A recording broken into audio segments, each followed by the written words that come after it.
So, good evening, everyone. I'm Sudaroli from Prajnya. So, I welcome all of you to Prajnya Equality Colloquium series. This is fourth edition of the series, and it is the first lecture. And we have our star lecture, inaugural speaker, Dr. Aishwarya Rao, with us. Yeah. So this series is having four lectures on all Fridays at 4:30, and every year it happens in April. So two lectures in English and two lectures in Tamil. And today's lecture is going to be in English. So the topic all of you will know, but again I can mention it to you. It is invisible intersection, gender, caste, and disability. The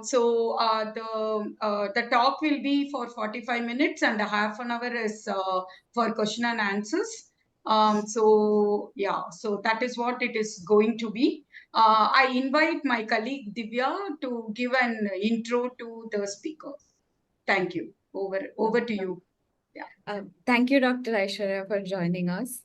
Dr. Aishwarya Rao is a pediatrician by profession, and she's worked for more than 15 years in the implementation of the HIV/AIDS treatment prevention programs for Government of India, Tamil Nadu, and Andhra Pradesh. Currently, she is running a shelter for homeless women with disabilities in Chennai, with a focus on their access to education, employment, and sports. And her website also states that when she is not working on social causes, she is an avid quilter and a music and film producer. We're so happy to have you here, and over to you. Thank you so much.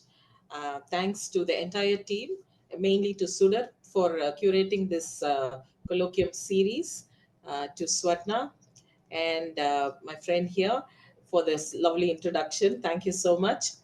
And to everyone who took their time to join what we're going to discuss and deliberate and talk about in the next 45 minutes to 1 hour. So my topic, I have a series of, I have a presentation, and I will go between the presentation and, not necessarily, I will switch between presentation and talking to you. So let me start the.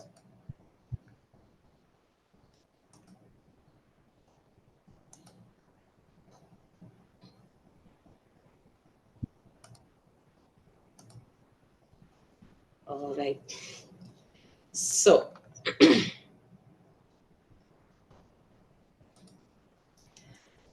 so the topic today is invisible intersections in the axis of gender, caste, and disability. But I just wanted to tweak the title a little bit and want to call it Gender, Caste, and Disability Justice, because intersectionality is a very commonly, it's a loose word. All of us understand what the word intersection means, where all these criteria or identities come together, intersect. It's, the word is simple enough for anyone to understand. But in the next 45 minutes, I mean, if you get me started, I will go on for a lot more than that, but I will try to stick to the 45-minute time limit that we have with us. um, Intersection is a very loose word, and a lot of people, and it's one of the most commonly used word these days in the last 5 years in the development sector. I find it among the many words that are used in our conversations. I find we are using intersection far too often. I want to not go theoretically. I mean, as I was preparing for today's lecture, I went through a lot of, material from all over the world. There's so much of theory, and they really took this intersectionality and different people talking from their own perspectives, from their own locations, of different marginalizations and oppression have spoken a lot about it. There's a lot written about it, spoken about, discussed, spoken about in conferences. But I thought I'll bring this topic closer home, closer to personal instances, not just personal. Uh, uh, to closer home to Tamil Nadu. I want to set it in India, South India, stuff that you have probably heard about. And from these instances, news items that we have all heard, maybe, at the periphery of our, it was something that was on the news, but we will take these and unpack these and understand not just what intersection is, not just interrogate intersectionality, but also integrate intersectionality, so that we know what to do when we are at the intersections. And if we are greatly jeopardized because of multiple oppressive factors, how we can, what are some of the solutions, how others have addressed this, and how we can address this. I mean, this is broadly what I thought I will, this will be what I want to talk about today. This is a bio I used to give in my Facebook page. Short introduction about myself. This is what I used to do for nearly 20 years that Facebook has been around. The first 15 years, this was my bio. So I talked about, and also on Twitter. I mean, I no longer use this. I've changed it because there are other reasons why I did that. But for many years, this was my, this was who I wanted myself to be known as. I'm a woman by privilege, Dalit by birth, disabled by accident, Christian by choice, doctor by calling, and activist by default. So, and when I say this, this was a description about myself. So you see, there's just not caste, gender, and disability here. There are a lot more. We can go on talking about, not limited to these three axes alone. There is a faith, there's religion, where you are, your educational qualification, your class comes into, for several people these will be other considerations, where you live, whether you live in the global south, or whether you live in Europe, or whether you live in Africa. That may make a difference for some people. So there are so many intersections, but today we are going to look mainly at gender, disability, and caste. Again, I just wanted to give a little bit about myself. I want to present myself so that you understand where I'm coming from, and why I say what I'm saying, or why I do what I'm doing. In these three intersections, if you ask me what is more, I mean, hierarchically, what affected me, what oppressed me more, or what molded how my life turned out to be. Was it because I was a woman? Was it because I was Dalit? Was it because I was a woman with a disability? If you were to ask me, the answer is, I would primarily say, I would put woman at the top of the pyramid. Top, most factor that hit me the most is the fact that I am woman. The next is that I am disabled.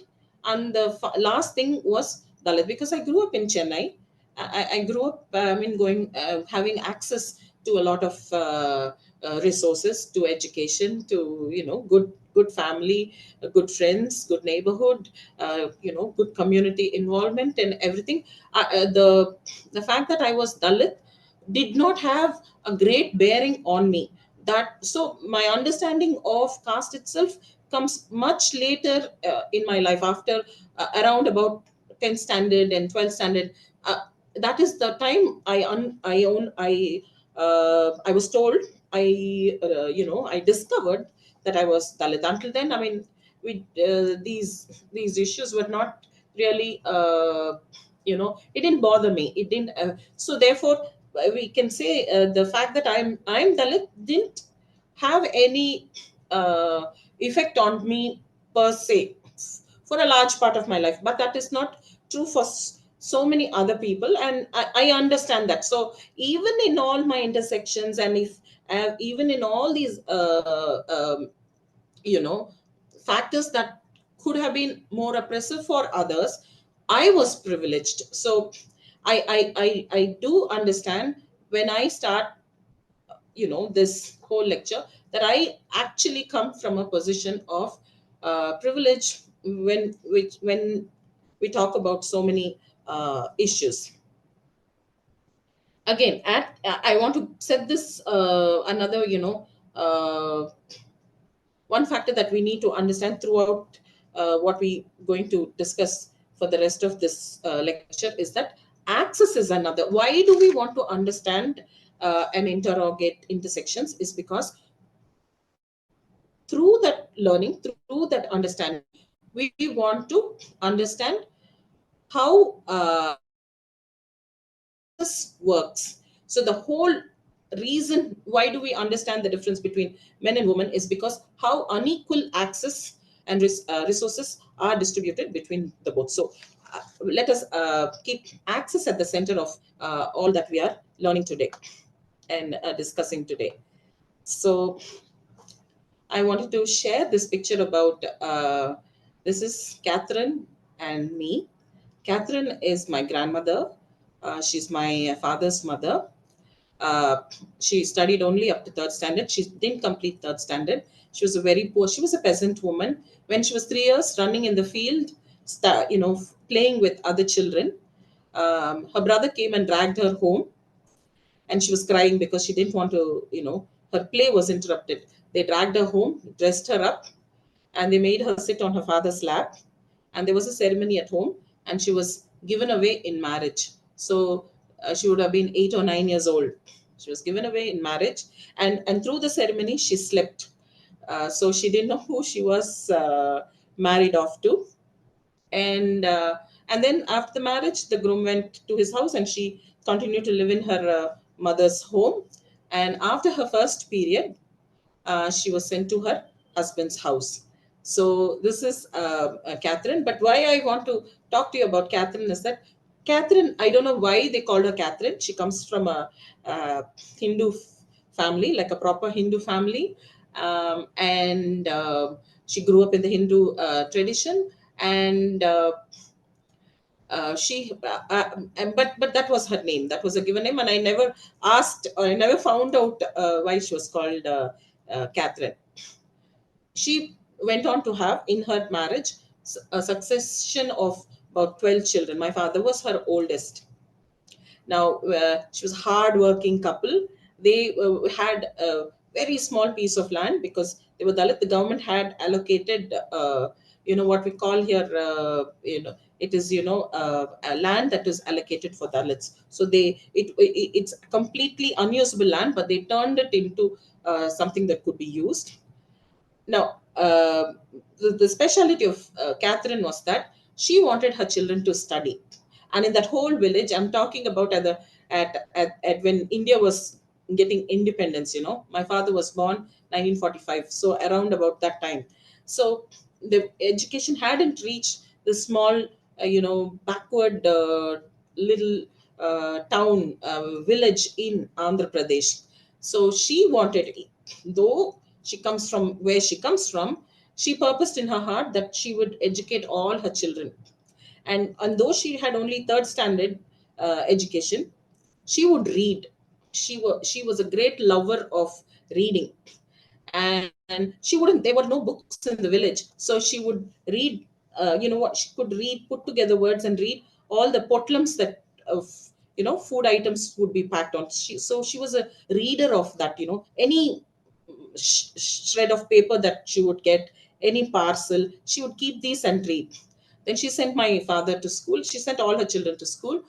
My father, when he grew up, when he went to high school, he would bring back from the nearest town, from the library, he would get her books.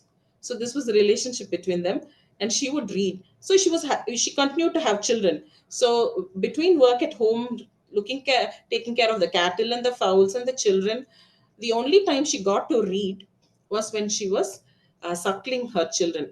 So when she was feeding them, she used to have a book and she used to read. But she completed all. They tell my father used to tell me that Catherine finished all. It was a small library. There were only few, a certain amount of books. She read every book in the library. So that I really want to place her at the center of today's, at the beginning of today's lecture, uh, a dedication, because I got her love of books.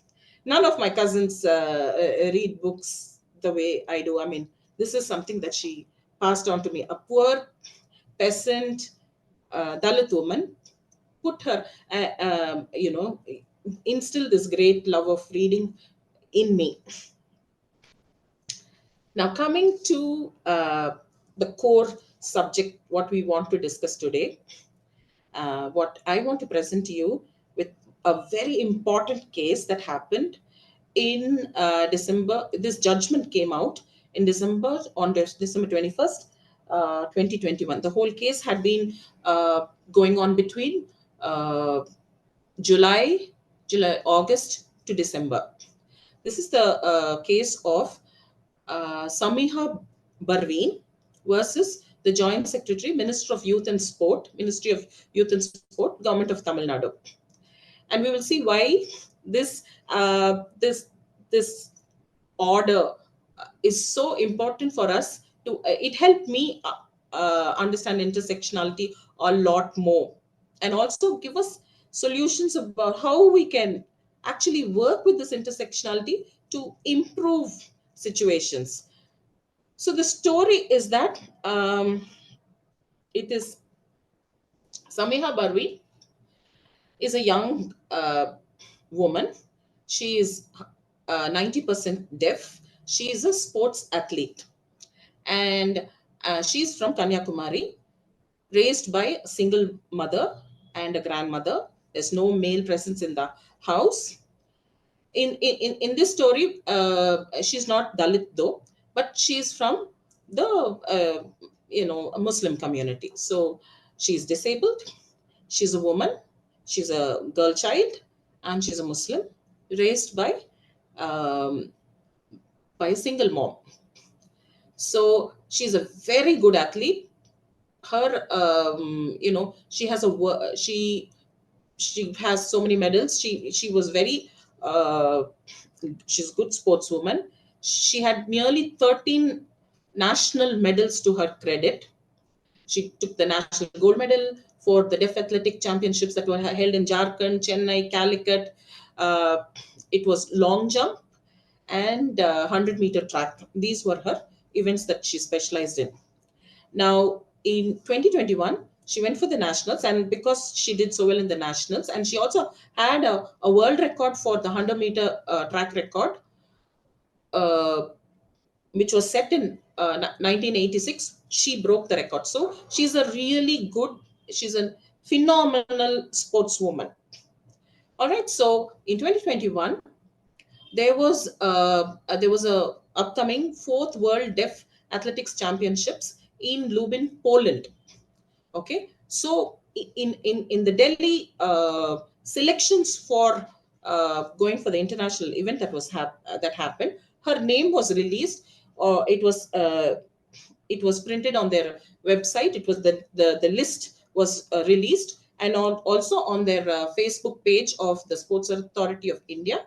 It was announced that she meets all the eligibility criteria to participate in the international event.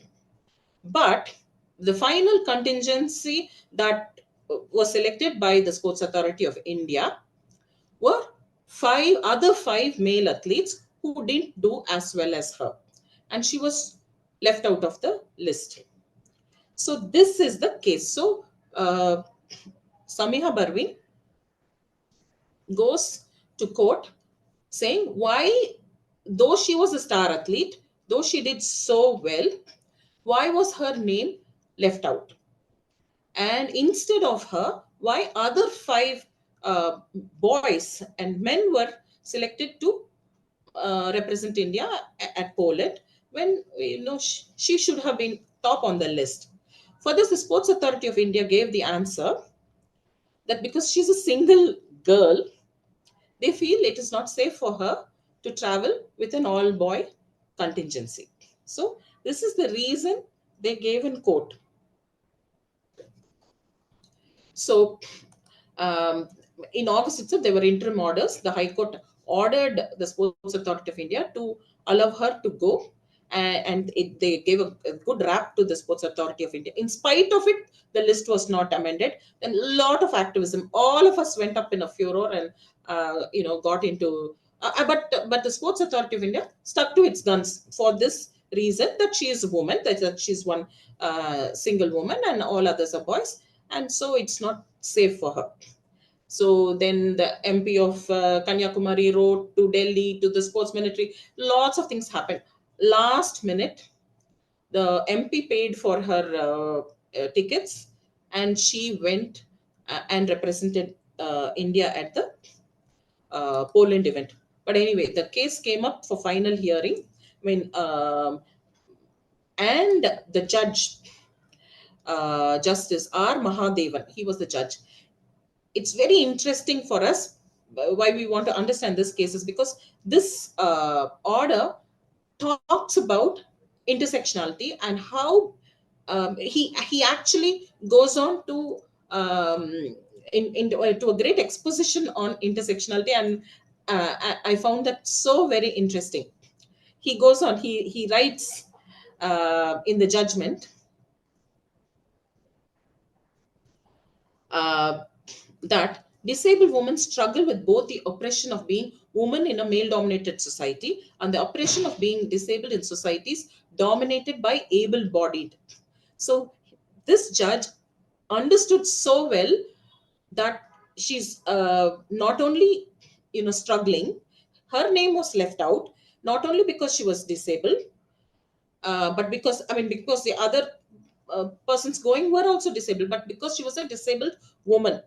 And most often disabled people itself are left out because by other able-bodied people.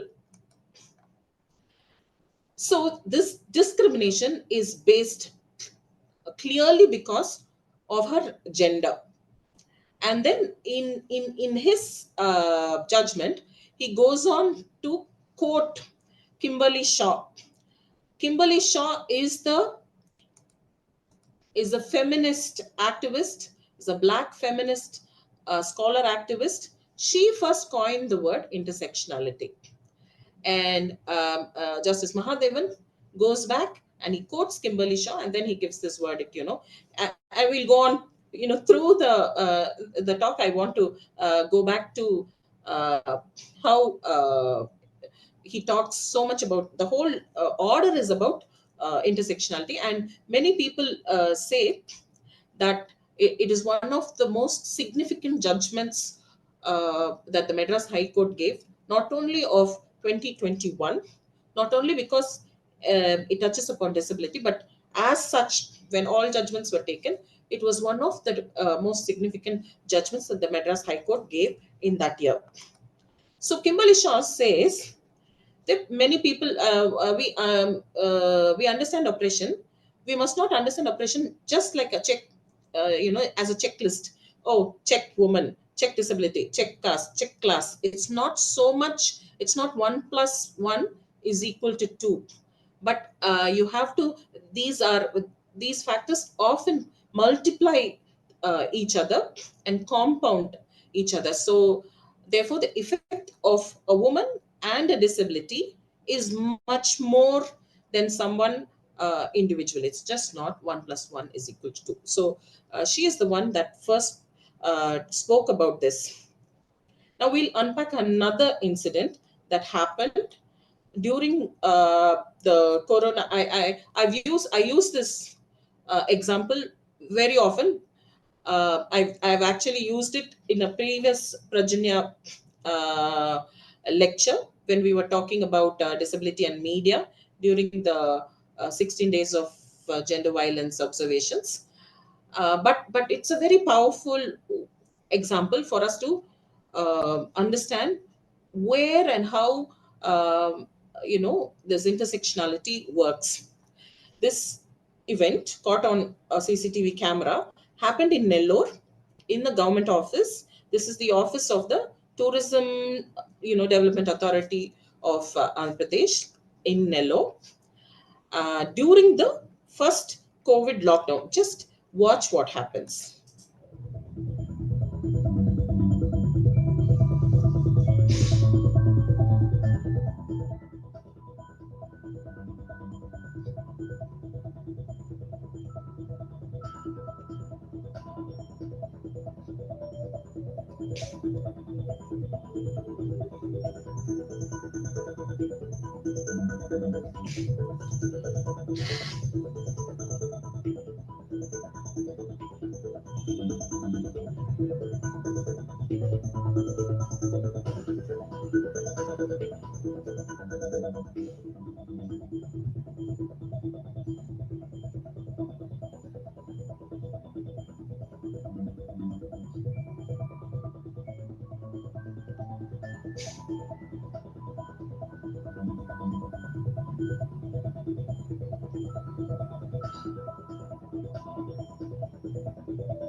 So we saw this, what happened. I played it twice so that we kind of, not a everyday office occurrence, right? This is during the first lockdown. Now, this is a woman. She is a clerk, assistant in the office. Her name is Usharani. That man is a deputy manager of the Nellore office of the tourism department. So he walks into the office. Everybody is wearing a mask. He comes in without a mask. So this girl reminds him to wear a mask. That was enough. That was sufficient ground for him to get furious. He drags her by the hair, pulls her down, starts beating her, tulping her mercilessly, and then he caught hold of a rod. It's an armchair. I mean, the chair of the wooden rod. He just unhinges it, and he uses the rod and he thrashes her. Now, some of the male colleagues come and try to separate, but he gives her a real good beating. The women in the office just close their ears and they leave the room. They're not trying to help. They're not trying to talk any sense to him. They just leave the room. At least the men were there to come and intervene. What do you think happened after this event? She writes a complaint. The boss is upset. There is somebody above this deputy manager. She goes up, gives a complaint. Everybody in the office saw what happened, but the boss just doesn't do anything about it. So she takes a couple of days leave. Nothing, no action, no inquiry, nothing against the manager. She's just asked to go home. That's it. They take no cognizance of this event. She's in pain because she's beaten badly. And she's for the background, she's a disabled woman, locomotor disability. And she's a Dalit woman, which we came to know later. So no action was taken. So that Saturday, this happened, I think, midweek. This is June 2020.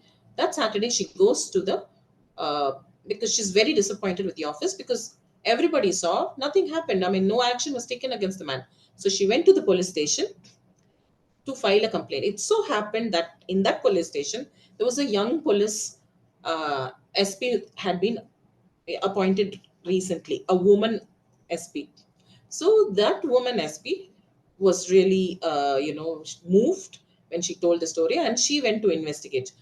And by, it's just miraculously, there was a clear CCTV footage. I mean, the people in the office didn't even think, they had to remove the CCTV footage because they said, nothing will happen. But anyway, they found the CCTV footage and the evidence was incriminating.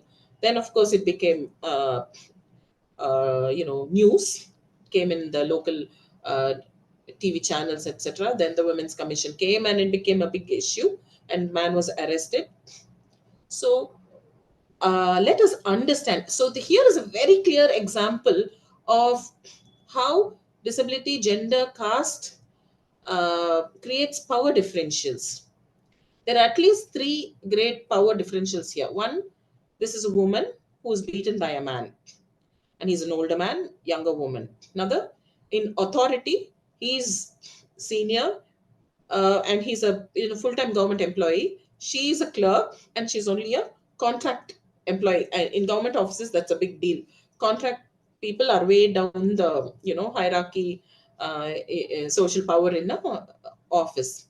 The third thing, he's a non-disabled man, and she's a woman with a disability. So you see, for such an event to happen, that in a government office on a working day, while on duty, and with everybody in full sight, he takes a rod and he thrashes the life out of this girl.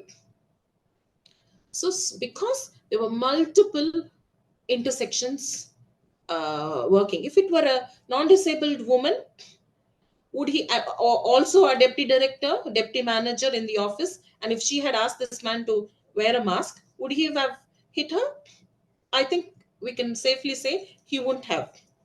So because of these various power differentials that were operating, this incident caught on CCTV is a great example for us to understand how intersections operate.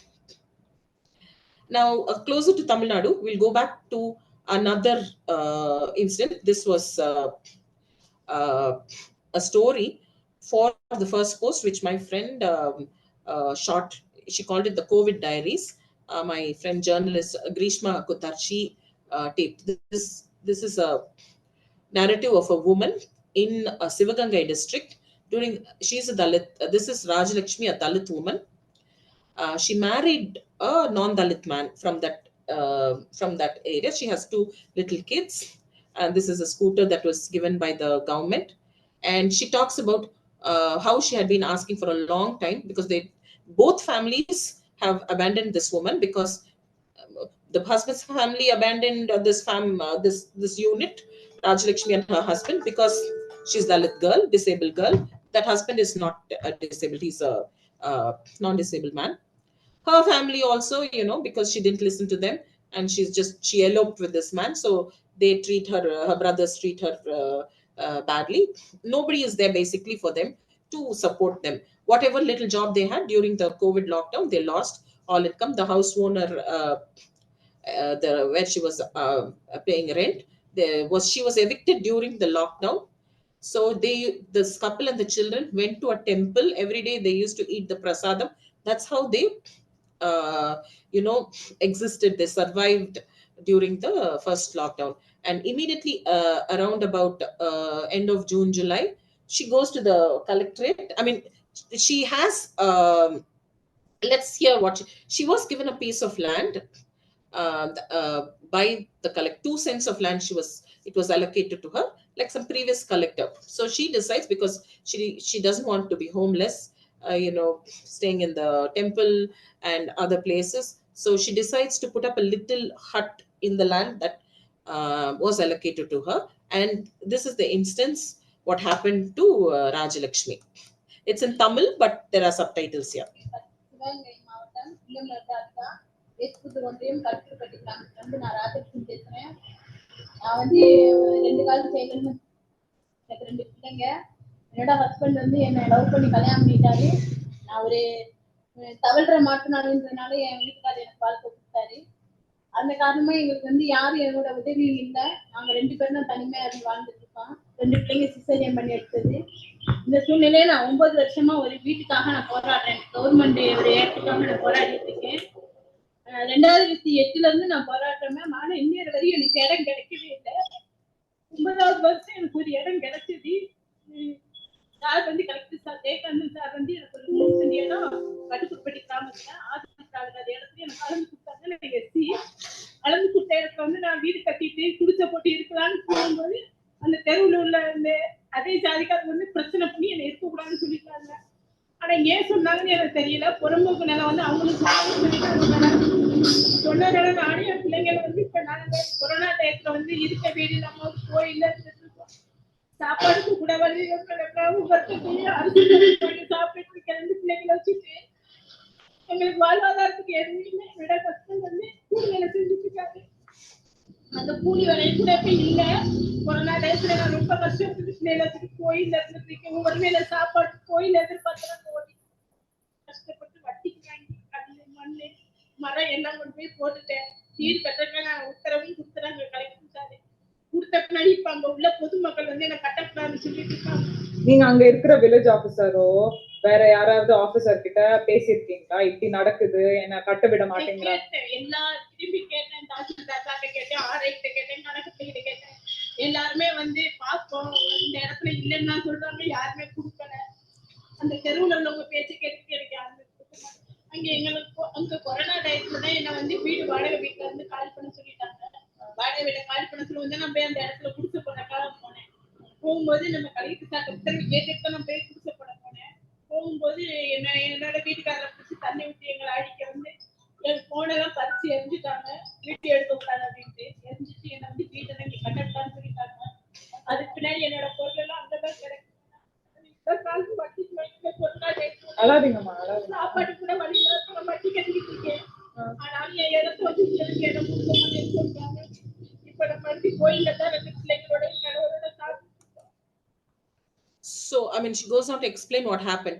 So, this woman was given a 3-cent piece of land in a Adi Dravidar settlement. You know, that whole lot of land is split, given to different other SC people. She has, because she's also a Dalit woman, that was where she was allocated. It is closer to the city. Now, what happened? The people that are objecting to her because she went to build that little house for herself are other SC people in the area. They don't want her. They say, I mean, because this is a prized piece of land, it's closer to the town. They want her. They've influenced the local village officer and Tasildar. We don't know the exact dynamics, but they hit her husband. They hit her because she went to take a video of them not, interfering with them, broke her cell phone, etc. Generally, basically, they ill-treat her, violated her rights, interfere in her, she is in great distress. She's come here and she's trying to build a house in her own land, but it is other Dalit people assaulting her. So again here, if you take intersectionality, what comes to the fore is that they don't even want to see that she is also equally from their own community. The fact that she is disabled, the fact that she went and married, she's a little bit more educated than the others. She has a bike. She's more educated than her husband also. So something about her, because she can go into the collector office, talk to the collectors. For whatever reason they have, oftentimes why this discrimination and marginalization happens, we don't know. It's just blanket. They don't like. That is how this double triple whammies work. So she's homeless, helpless, and landless. This is Rajlakshmi's story. And then, of course, Grishma and I, we tweeted about the story, and the Sivagangai MP, at the time, Karthik Chidambaram, he responded. He spoke to the collector, and they sorted out this issue because she had been trying so much to build. I mean, she's giving police complaints, but the police are not helping her.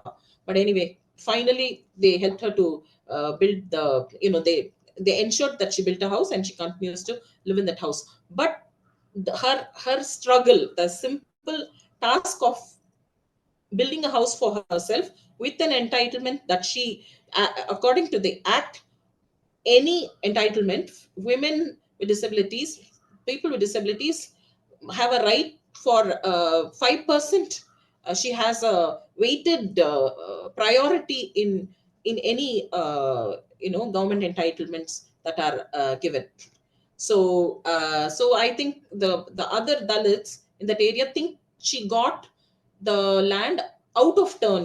We have been waiting for so long, we are here, you are new, you have come, just because the collector gives you, I mean, who are you to come and stay amongst us, that sort of a thing. So this is another very stark, simple, it needs no explanation actually, how all these factors prevent her from living a life of dignity, a life of, to enjoying life in all its fullness, to just put a shelter, to put a roof over her head. There's one more story. Again, I've discussed this incident that happened very briefly, quickly. I will discuss this, and then we will conclude after this. This is there's just one more instance I want to narrate, and then we'll conclude this lecture. This is Saranya. This incident happened just before the corona locked, a few months, couple of months, 2-3 months before this, on 10th December. It was raining. This November, December, we know in Chennai, we have, our roads and everywhere is flooded. That year also there was a lot of flooding. This happened in Kanchipuram. She is a government servant. Saranya has a government job. She's a young woman, about 34, 35 years, not older than that. She works in a government post of the agricultural department, which gives seeds to farmers. So that's her job. There's about 10 people in that office. It's on the main road in Kanchipuram, almost uh, in the center of Kanchipuram. In this office, there is no toilet. It's a government office. Lots of people come and go every day, but there is no toilet. So the men go into the backyard, and there's a wall there, so they just relieve themselves. So for the few women, Sharanya is one woman, and there are a couple of other women. So when they want to go to the toilet, they cross the road and go. There is another house where one old lady, one grandma lives there. So she always opens her house, and they befriended that grandma, and that lady, they use the toilet. Now that day, after lunch, Sharanya wanted to use the toilet, so she crossed it. The road is all wet and slippery, there's water everywhere. Anyway, she crossed the road, went to the grandma's house to the toilet, because she wanted to use the toilet. But that old lady, she had locked the house and she had gone somewhere. So she came back, and just on the next plot, there's another unfinished Swachh Bharat toilet. Because these toilets are built in phases. This thing, because money release happens in 3 installments apparently. The first, when the brickwork is done, next the roof, finally only the doors are put. Anyway, so there's a thing without a door, without a roof. So this is the toilet. She went into the toilet, and there was this slab over the septic tank. Now this girl is a disabled girl, from that place. Her disability is in the arm. Um, both arms are short.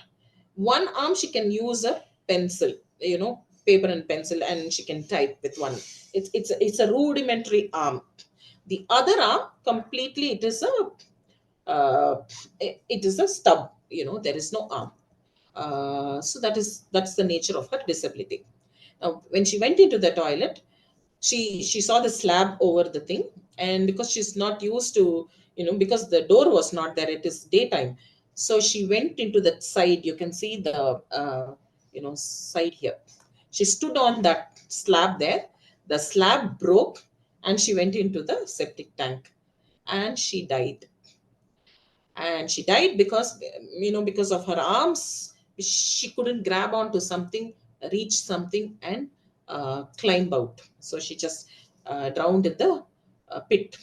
So after because the girl didn't come back to her seat, after some time they noticed her absence, and they started searching. And by evening, somebody went and found her in the toilet. Now again, one disadvantage is, in her case, what worked against her what made her a victim that day, what killed her that day, was because she's a woman. If she were a man, she would have just gone to the backyard and sprayed on the wall. But because she's a woman, and and a government office, and men working there, because I believe these women have been writing so many letters to their higher officials saying, we need a toilet, we need a toilet. But because men don't understand how important, even in 2019, and it's not like, hinterland of India, some deep interior remote place. It's just Kanchipuram. It's a main road. It's a district headquarters. Even in that place, men don't understand how important um, toilets are for women. And because she's a disabled woman, and she's a woman, everything worked that day. It turned out her intersectionality uh, turned out to take her life. It was fatal for her. So I think we've seen enough of how various marginalizations act to compound each other, act to multiply each other, make somebody's access to resources, access to life, access to house, access to job, access to a toilet, access to a sports event, access to participate in the international event. All of them, all these access points are having so many barriers because of these various marginalizations that work together, come together and push you further and further away. So we really need to analyze this intersectional lens. This is why the Justice Mahadevan's, I will go back to. So Justice Mahadevan really goes on in his 66-page judgment. He goes on to talk about this whole thing. He pegs it on intersectionality. The reason this Samiha was not though selected, eligible in every sense. If she goes, she's going to bring back medals. She's got a world record. She's much better than the other 5 boys that were selected, but still not sent. So defiant. Even though the High Court orders, they just stick to the thing. Oh, we can't take a girl. It's not safe for her. In her interest, we are not taking her. In her interests, we are preventing her from participating. So he goes on to talk about how this is such a clear-cut case of discrimination. Basically, I'm coming back to the presentation itself. In the order, I'd encourage any of you, if you're interested, to download the judgment. It's there on the Live Law portal. He talks about the romantic paternalism. So this is how most intersections, if you break them down, this is where it comes. They say, we're marginalizing you, but it's actually good for you. We think the person who is up in the power ladder thing says to the other person, it is necessary for you to be discriminated. It protects you. So this paternalism is there. And they say we're protecting you, but it is actually discrimination. All the most policies, most traditions, everything, when there are multiple parameters that are intersecting like this, it is indirect discrimination. He goes on with so many examples to talk about it. Now, what is important about this judgment again is that Justice Madhavan talks about the doctrine of reasonable accommodation. Now, the reasonable accommodation is enshrined in our the Act, the RPWD Act, the Rights of Persons with Disability Act 2016. Now, it talks about what is reasonable accommodation. As the word says, it is any modification. You think this can't be done, or if a person is not able to fully participate in a job, or in a schoolroom, or in a classroom, or at work, or in a park, or in a in a common place, if something is preventing a person with a disability from participating equally with others, then the government or the employer is mandated to provide reasonable accommodation in the form of any adjustment that will enable this person to do it equally with others, that put them on a level playing field basically. So he talks in great deal about reasonable accommodation. So the judge asks the sports authority, okay, you're worried about her safety, then you could have allowed her mother to go with her. You could have given her an escort. That is all you needed to do. But you still stick to she's a girl, and it's not safe for her to go, and there ends the matter. So you just take her off the list. So it talks about how and goes on not only about this case of Samiha, but he generalizes and talks a lot more about how reasonable accommodations can be in the form of disabled friendly clothes. If somebody is disabled and they're unable to go to college, uh, we can fit them out with the government has a responsibility to give disability aids and appliances that ensures that they can more mobile or participate in sports. You can give financial assistance, provide escort, as in the case of Samiha. In the case of Sharanya, the office should have built a toilet, not just any toilet. They should have built a toilet that is safe, an adapted toilet. Most government offices do not have, and now a lot more presence of disabled people. Whenever I go into a government office, the revenue department has 18 people with disability working in the sections. If you go to slum clearance board, there are a lot of disabled persons working in the sections. So the office must have toilets that are that's how you will reverse some of the we understand that intersectionality is setting them back, and how do we reverse that? How do we even begin to address this? Is by providing reasonable accommodation. You provide them toilets. Other things that the judge talked about that day in the order was that you sensitize the male counterparts about equality between them and their female. So you don't talk to the woman.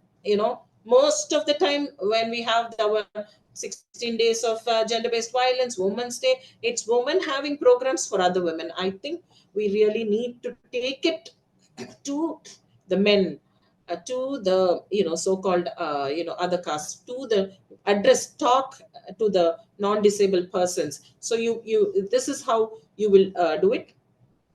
And in the order, he talked about how disabled women athletes have to be rewarded, and women have to be all sports persons have to be treated on par with each other. And it's important why I harping on this again is because after this order came out, I run a shelter. In the introduction, you were told about it. I run a shelter for homeless women with disabilities. So we have a very good sports team. We have a wheelchair basketball team, athletics team, shot put, long jump, discus throw, powerlifting, tennis, everything we have. And now we have some of our women, 3 of our women got national medals, and 1 girl went international. So the judge talks about rewarding, giving incentives to disabled athletes in order to address the marginalized, address how they're set back, their access to the training is limited. So now the government has come up with cash awards on par with non-disabled. Before, only non-disabled, able-bodied athletes used to be given cash incentives for winning medals in the national and international games. Now, with last December onwards, all our whoever does well in even if they're disabled, they're given cash incentives on par. So I think this judgment really made it's not going to change everything. Everything is not gung-ho, but it addresses this issue, helps us understand, and we have seen this understanding at that level actually make changes in policy, changes in practices. So that is how we have to analyze this intersectionality. Again, talking about reasonable accommodation, I just wanted to, reasonable accommodation is a very, again, another loose word like intersection, you know. What does it mean? I mean, what is reasonable? What's reasonable to you or to me may not be reasonable to somebody. There is no definition, there is no compulsion, there is no hard criteria, there are no, you know, checklists here. So just for our amusement, I put out a recent office order of CMDA. It goes on because you know, our friends from the district DRA, Vaishnav. So we see this office order of the CMDA, and because of so much of activism that has been going on, especially in Tamil Nadu, about how, you know, infrastructure products like the Kelambakam bus stand, the metro, everything have to be, you know, in line with the harmonized guidelines of universal accessibility and everything. We, you know, we do all our audits and we give it to them, and we say, you know, the law says this, the judgments say this, because the courts have come out with not just in this case, you know, for the buses to be accessible, transport to be accessible, we go and, you know, we give them our reports and say, you know, the law says reasonable accommodation, and the government office takes a position, yes, we are fully aware of this, we will do everything possible, you know, to make all structures accessible, barrier free, blah blah blah blah blah. And we will, all the accommodations and recommendations will be duly incorporated into the original design as far as possible, you know. That is where the entire order will, you know, lull you into a great sense of you know, achievement kind of a thing for us. And in the end, these 3-4 magical words, as far as possible, and with that, you know, uh, everything, we go back to square one.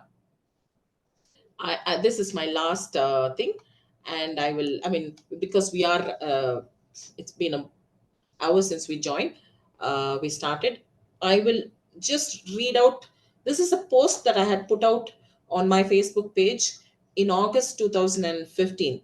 I just come back from a Swayamvaram for people with disabilities. It's an annual event held every year. It started around about 2013-14. You know, we've had about 8 or 9 editions of the Swayamvaram. All of us are part of the organizing committee.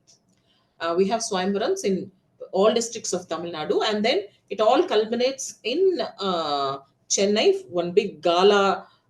You know, those are the first phase of the Swayamvarams, and the final Swayamvaram will be in Chennai. About every year, except during the Corona years, every year about 60 to 70 couples are selected, and there's one mass wedding on December 3rd, which is World Disability Day. Now, I was at this Chennai big event on 24th August 2015. And here is an exchange that took place when one eligible groom with a 100% visual challenge was interviewed. So there's this, you know, there is one host, and he's bringing, you know, eligible couples together, boys and girls together. Now he is doing the interview for this 100% visually challenged man. Who is there to help him find a suitable bride. Matchmaker is asking, do you have a job? The groom says yes. Matchmaker, where are you working? Groom, I work in a certain department of the government. He's quite well placed. Matchmaker, how much do you earn each month? Groom says, I earn about 30,000 each month. Matchmaker says, wonderful. What are your expectations for a bride? Groom says, she should be understanding and look after me and my mother. So this is his entire expectation from the bride. Matchmaker, is it all right if the bride has a disability? Eligible groom, he thinks for a bit and he says, okay, it will be better if she has a slight disability. Then matchmaker says, do you have any other expectations? Tap comes the answer. Anything is okay, but she should not be an SC/ST. Anybody else is okay. So said the disabled man. So here we see multiple, the oppressed becoming the oppressor. No, we have to understand this oppressor, oppressed frameworks. I mean, it is all interchangeable. It Everything comes down to context and location. So we all of us know this. I mean, I don't have to teach you gender theory and this framework, but all I'm saying is that in this intersection of being woman, if there is a disabled man and a disabled woman, the disabled woman man is oppresses the SC woman. In our shelter, we have a lot of women there, and I have seen, the girls that come from a more affluent from the so-called upper caste, they will say they won't there are groups, there are cliques. I mean, cliques are, I mean, it's natural, for women to come to close to each other, with the common beliefs and common interests, or common age, or whatever. But there is always a group that will say, அவங்க அவங்க SC madam, அவங்கெல்லாம் அப்படிதான். So I mean, even there are multiple oppressive factors working in you. If there's one factor that will give you a chip above the others, you want to front that and perpetuate the same that you don't want somebody else to perpetuate on ourselves. So this is a very complicated mess. It's not difficult to understand. It is easy to understand, but it exists, and we really need to understand it. Everything is on context, is based on context. Who is saying and doing, and what are they saying, and why are they saying, and who benefits from this multiple intersections and interactions. So this is all. I mean, we have a lot more, but I will just end here with a reality check, because I'm fronting disability. I mean, how are disabled persons more disadvantaged? I mean, disadvantaged, but more, how is it compounded? Because of caste and because of gender. So here you have, if you take study even in 2024, where education is almost universal, we would think, because especially Tamil Nadu, high school enrollments are really very high.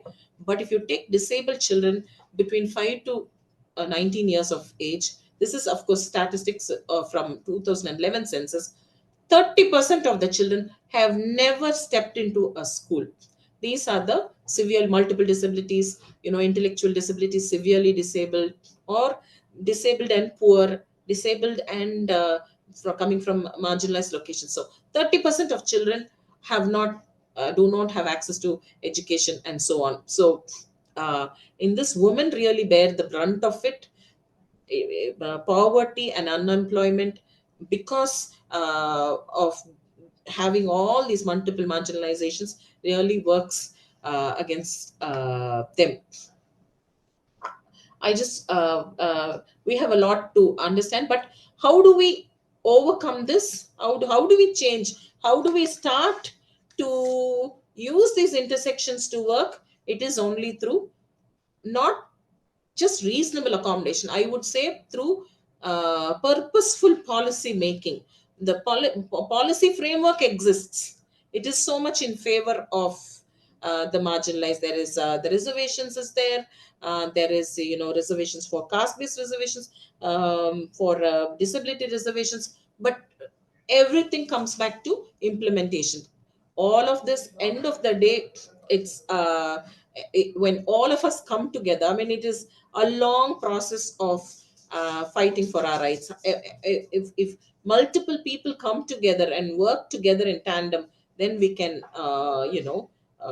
wade through these intersections and emerge out. I just want to finish off with this one good story of how different intersectionalities came together to do one. It's a happy story in Tamil Nadu. Uh, we have the longest beach in the world, the Marina Beach, and the distance between the road and the beach is really big. I mean, all of us know. So for many disabled people, They have not gone to the beach, in the sense they've really not gone to the beach or put their feet in the water, because the beach is not accessible. And the last time I went to the beach was when I was in some 10th standard. I go to the beach, but I sit in the car.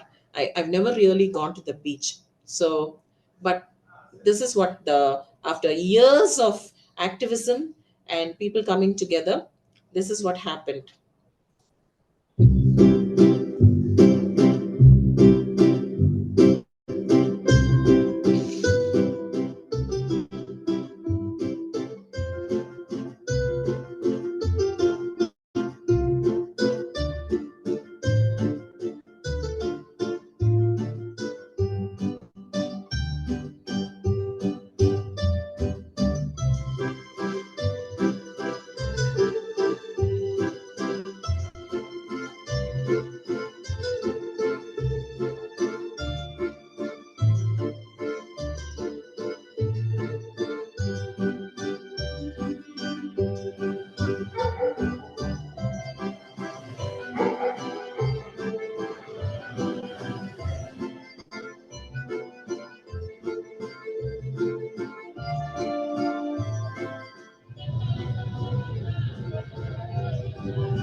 So, design dismantles disability, think inclusivity.